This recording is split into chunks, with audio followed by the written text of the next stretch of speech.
জাতীয় রূপান্তরকামী দিবস। বাংলার প্রথম রূপান্তরকামী আইনজীবী মেঘ সায়ন্তন ঘোষ ও অলোক ফাউন্ডেশন সংস্থার উদ্যোগে 15ই এপ্রিল সোমবার পালিত হল জাতীয় রূপান্তরকামী দিবস, যার নাম দেওয়া হয়েছে সমন্বয় কলকাতা প্রেস ক্লাবে। 2014 সালে 15ই এপ্রিল সুপ্রিম কোর্ট রূপান্তরকামী ও তৃতীয় লিঙ্গের মানুষদের আইনের স্বীকৃতি দেন ও তাদের সমস্ত মৌলিক অধিকার ও সংরক্ষণের কথা সুনিশ্চিত করলেও 10 বছর কেটে গেল, এখনও সমস্যা হয় রূপান্তরকামীদের ভোটাধিকার ও ভোটের কার্ড পেতে। তাদের কর্মসংস্থান এখনও সুনিশ্চিত নয়, তবুও তাদের মধ্যে বেশ কিছু রূপান্তরকামী নারী পুরুষ নিজ নিজ ক্ষেত্রে প্রতিষ্ঠিত। অনুষ্ঠানে এদিন এইরকমই 12 জন রূপান্তরকামী নারী পুরুষকে সম্মানিত করা হয়।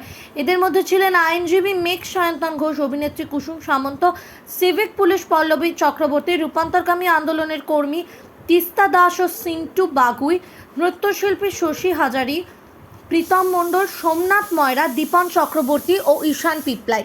অনুষ্ঠানে এদিন বিশিষ্ট ব্যক্তিদের মধ্যে ছিলেন হাইকোর্টের আইনজীবী দেবযানী ঘোষ, এসএসসি শান্তি দাস, লেফটেন্যান্ট ডক্টর বিভা সমাদ্দার, নৃত্যশিল্পী অলকানন্দা রায় ও অভিনেত্রী দেবলীনা দত্ত সহ অন্যান্য ব্যক্তিবর্গ।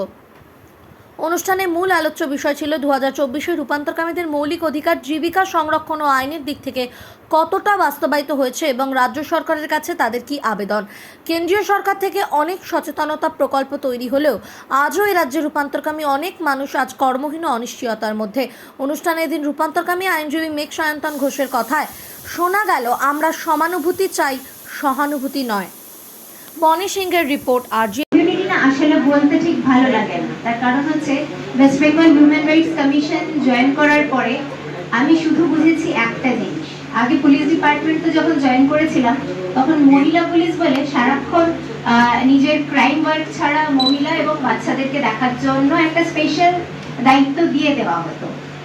কিন্তু তারপরে এখানে ওয়েস্ট বেঙ্গল হিউম্যান রাইটস কমিশনে এসে যেটা বুঝেছি যে নারী আর পুরুষ ছাড়া শুধু একটাই সত্তা, সেটা হচ্ছে মানুষের সত্তা। এবং সেই মানুষের মধ্যে কিন্তু এই ট্রান্সজেন্ডার এটাও পড়ে। এবং আজকালকার দিনে আমি সত্যি চাই যে প্রত্যেকটা জিনিসই, আজকে ট্রান্সজেন্ডারদের যে লড়াইটা শুরু হয়েছে সেটা খুব শুরুর দিকে। এখনো আমাদের সমাজটার মানসিকতা বদলানোর প্রয়োজন আছে। এবং যাদের যাদের কাছ থেকে আমি পাই তাদের মধ্যে তোমরাও পড়ো, যাদের কাছ থেকে তোমাদের মতো মানুষরাও পড়ো, যাদের কাছ থেকে আমি অনুপ্রেরণা পাই। কারণ এত সাহস, এত ভালো অর্থে অ্যারোগেন্স যেটা জীবনে দরকার হয়, এতটা আমার নেই। অনেকটা শিখি আমি আমার এই সব বন্ধু বান্ধবদের কাছ থেকে। আমার প্রচুর বন্ধু আছে যাদের কাছ থেকে আমি শিখি। আজকে যারা যারা রয়েছেন তারা তারা আমার বন্ধুর তালিকায় যোগ হয়ে গেল আর কি। তো সেই জন্য আমাকে যারা ইন্সপায়ার করে তাদের অনুষ্ঠানে আমি আসব, সেটা তো খুব স্বাভাবিক যে জোর করে হলে সময় বার করেও আমি আসবো, কারণ পুরো প্রিভিলেজটাই আমার। এবং আমি চলে যাওয়ার জন্য আজকে আসিনি, আমি আজকে থাকবো শেষ অবধি। কারণ আমি আজীবন থাকবো, সেটা আমি আজকে মাইকে বললাম। প্রাণীকে পুড়িয়ে মারা হয়েছে, being an animal rights activist and nature conservationist, আমার কোথাও মনে হয়েছে এই আঘাতটা আমার অন্তরে ভীষণভাবে আগুনের মতো জ্বলছে এখনো পর্যন্ত।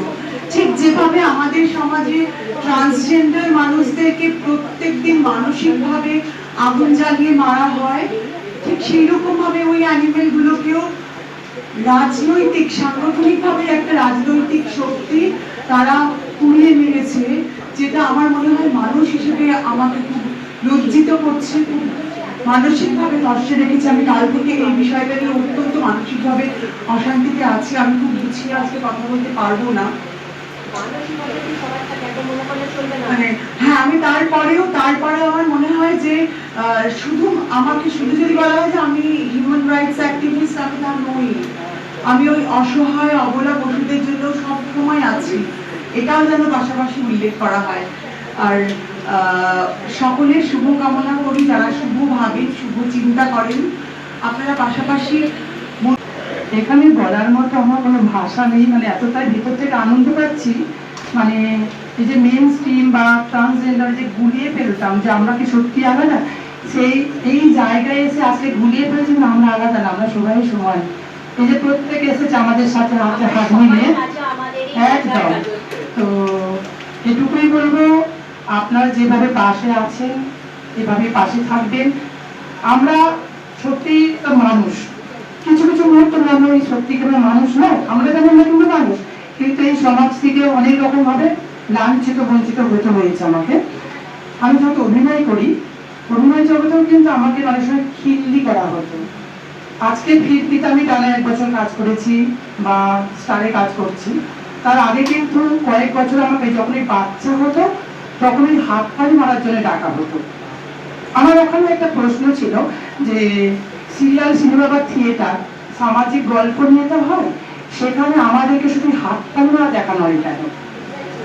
আমাদের সমাজে যদি উকিল হতে পারে, মাস্টার হতে পারে, ডাক্তার হতে পারে, এগুলোতে একটা চরিত্র আসতে পারে, আবার কেউ পেতে দেয় বেগিংও করছে, তাহলে সিরিয়াল সিনেমায় কেন হাত পানি মারা দেখানো হবে, হাস্যরস দেখানো হবে? যারা আস্তে আস্তে বদল এসেছে। আমি যে স্টারে কাজটা করছি, খুব ভালো একটা চরিত্র পেয়েছি। জায়গাটা বলছি তার কারণ হচ্ছে আমি তখন ফিল করেছি আমার নিজের দুবার কোভিড হয়েছিল, তখন কোভিডে প্রচুর কমিউনিটি মানুষদেরকে আমরা রেশন প্রোভাইড করছিলাম বাড়িতে ডোর টু ডোর গিয়ে। আমার যখন কোভিড হয়েছে আমি কিন্তু একটা ঘরের মধ্যেই বন্ধ ছিলাম এবং আমার কোভিড রেটটা এতটা হাই ছিল আমাকে যখন তখন হসপিটালাইজ করতে হতো।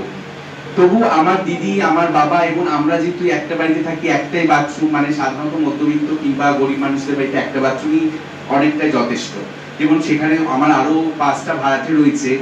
তো এই লড়াইটা কিন্তু আমাদের এই হেলথ ইস্যু লড়াইটা কিন্তু সারাক্ষণ চলছে। আমি বিভিন্ন হসপিটালের সুপারের সাথে কথা বলেছি, বিভিন্ন জায়গায় ডেপুটেশন জমা দিয়েছি, কিন্তু আদৌ কিন্তু এই হসপিটাল বেডটা কিন্তু হয়নি। একটা তো হসপিটাল বেড, একটা হলো পাবলিক টয়লেট। এই পাবলিক টয়লেট ইস্যুটা নিয়ে আমি বারবার বলি।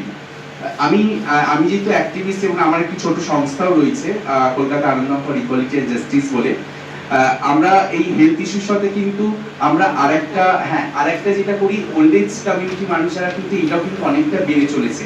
আমাদের বয়স্ক যারা ট্রান্স রূপান্তরকামী ভাই বোনেরা আছে, আগামী দিনে কি হবে তাদের, সেটা নিয়ে কিন্তু আমাদের একটা লড়াই চলছে। তাদের জন্য কিন্তু সেরকম কোনো সরকারি তরফ থেকেও বা বেসরকারি কোনো হোমের কোনো ব্যবস্থা নেই।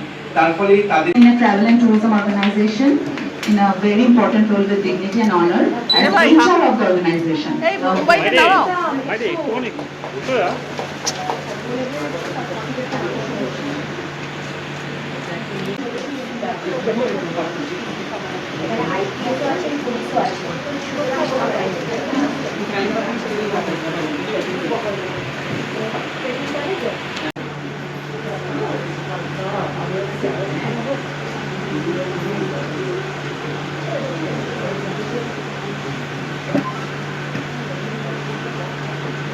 এদিকে তাকিয়ে শান্তনি।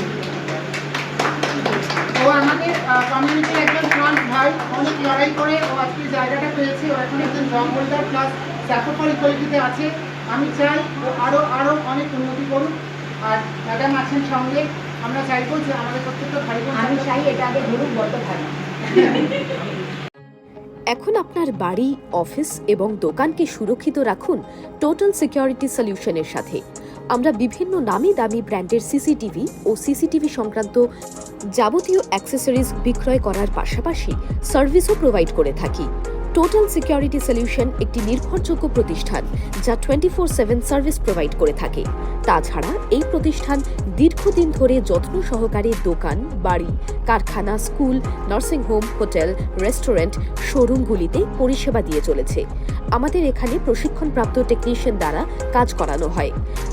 আমাদের ঠিকানা গার্ডেন রিচ, মেটিয়া ব্রুজ, কলকাতা 700024। বিশদে জানতে যোগাযোগ করুন 7003047447। লাইক, শেয়ার, ফলো করুন আমাদের ফেসবুক পেজ RGM নিউজ ও ফলো করুন ইনস্টাগ্রাম, ফলো করুন আমাদের RGM নিউজ। সঙ্গে থাকতে দেখতে থাকুন RGM নিউজ, আপনার এলাকার খবর সবার আগে।